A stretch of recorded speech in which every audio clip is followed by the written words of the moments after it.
If you have never been to Monhegan Island, it's a beautiful, quaint little New England town. In the winter they lobster and fish. There's a small school, one-room schoolhouse above.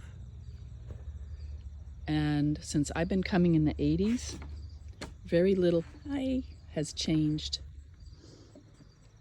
The same houses, although they tend to be remodeled now on the inside, are pretty quaint. I mean, we used to have gas light when I first came, just kerosene lights, and we slept over one of the room over the kitchen, so we would have heat. But now there's a big generator for the town with total electricity. A beautiful little chapel here that invites different ministers from different denominations, and there's the oyster bar that Melanie has brought in. Look at these lovely chairs. Anyway, we just went out on one of the points this morning to watch the sunrise.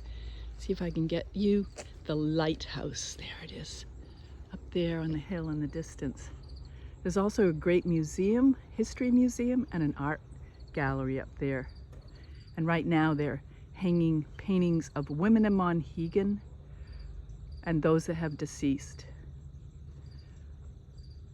But there's also a cemetery on the hill, and a lot of famous islanders or people who visited out here are buried there.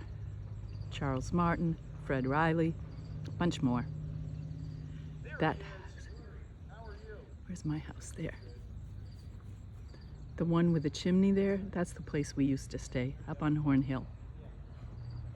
Monhegan House, and then that first shot I had was the Island Inn.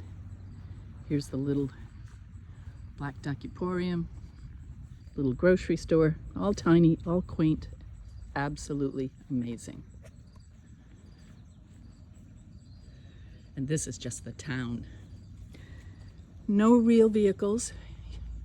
Visitors have to basically walk everywhere unless you're handicapped, and then there are what we call island limousines, which are golf carts. But there are trucks that take your luggage from the boat to wherever you're staying. Okay. Isn't it amazing? I love it.